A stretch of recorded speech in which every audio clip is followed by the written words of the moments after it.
Good afternoon, I am Irby-Shabazz, and this is my response to the week 2 readings about behavioralism. For one, I just wanted to mention that this is a complete eye-opener for me.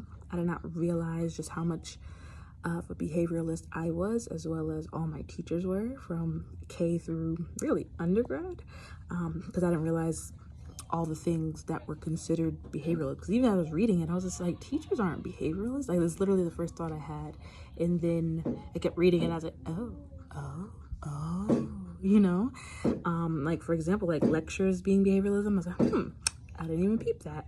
And then on top of the recalling facts, applying explanations, and of course positive and negative reinforcement I understood, but everything else that they were listing, and I was like, I didn't realize that was behavioralism, because I most definitely used most of those techniques in my classroom, as well as they were used on me. So reading number 1 really was just an eye-opener. Reading number 2 and 3 made me realize why behavioralism does not work in the classroom.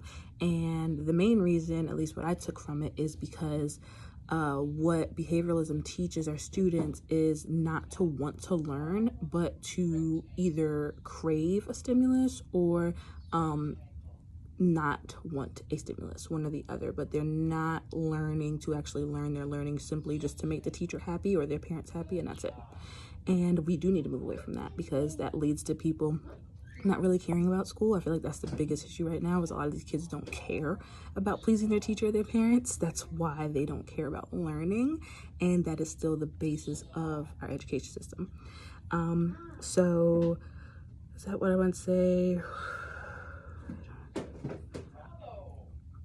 Okay, so now I want to give examples about how I didn't really use punishment in my classroom, as in like I didn't do anything negative to my students. Most of my punishments were taking away a positive stimulus. So an example that I tried to give a positive reward is I had a sticker system. So if the student participated in class, answered all the questions correctly, turned in assignments on time, things of that nature, they would get a sticker. And if they got X amount of stickers, they would then get a prize, and I'd level surprises. So prize number 1 might be like a little trinket, like a fidget spinner or a pop bubble thing. Prize number 2 might be like a snack, and then prize number 3 was, if you earn enough stickers, you would then be welcome to do a pizza party. So that sounds awesome, right? It worked for like the first 2 weeks. But then after that, problem number 1 I experienced was my good students got bored.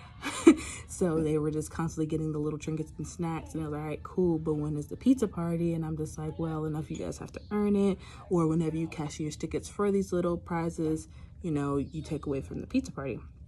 So then they were just like, well, this is, I don't really care anymore. So it's like they were still good students, but the reward system was no longer getting the positive results out of them.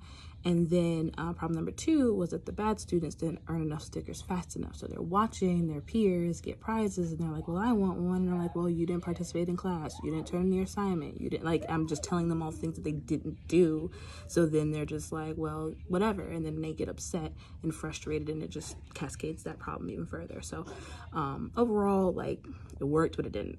All right, so that's an example of how rewards just turn bad. Like, it starts off good, but just in the end, it doesn't work out. The second example is when I tried to take away a stimulus. I had this one particular, I apologize for the noise. I'm at the library with my children. Yes, it's a rectangle. So an example of punishment is I had a student that was extremely disruptive. When I say that, I mean needed a handler to quite literally like walk him throughout the class so that he did not get into fights, to stop him from being too disruptive in class, would take him out, have talks with him, like somebody that was constantly there focused on him to keep him in a line. So part of his behavioral plan was, hey, as long as you have 3 good days out of the week, on Friday, your Encore 1, which is a teacher he did not like. I was just like, you can hang out with me instead for Encore 1, and we can have snacks, watch YouTube, talk, you know, we can just have a good, we can go outside, whatever you want to do, okay? And that was the reward. Again, it worked for like the first week or so. Then he got suspended for doing something.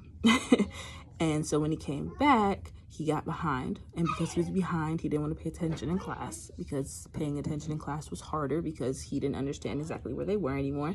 So then he had a couple of bad days in a row. So let's say he had Monday and Tuesday bad days. Now that means Wednesday through Friday he had to be good, and that pressure would crack him, and then he would just cascade further down into just not the student I knew and loved. Because he was honestly a great kid, just more so problems at home than anything else. But it doesn't matter. At school, we would get these behaviors, and that was the solution, and it didn't really work after a while, because then he just kept having bad weeks. So then he was never able to hang out with me, and before we could even try other things, his mom ended up taking him out of school. So I hope and I pray he's doing amazing. He should be a sophomore in high school now, so I hope he's doing better. But yeah, so that's just an example of how even rewards could still just not fix a problem.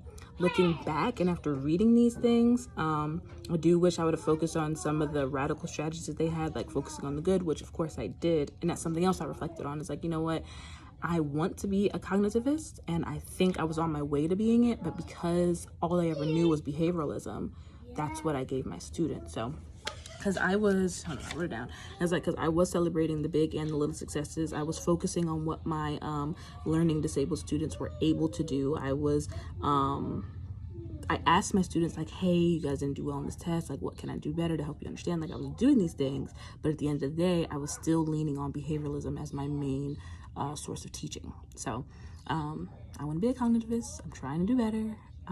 It's going to take a lot of change, and it's not going to just my change. It's going to have to happen across the board. I see the only way that it becomes universal is 1 year all of us have to do it, and the people in high school are going to struggle, the people in middle school are going to struggle, and the people at elementary school, the kindergartners, they're going to do great.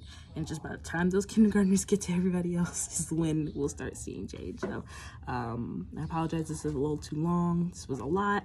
I loved it though. I appreciate this reading, and I hope you guys got stuff out of it too. All right, bye-bye.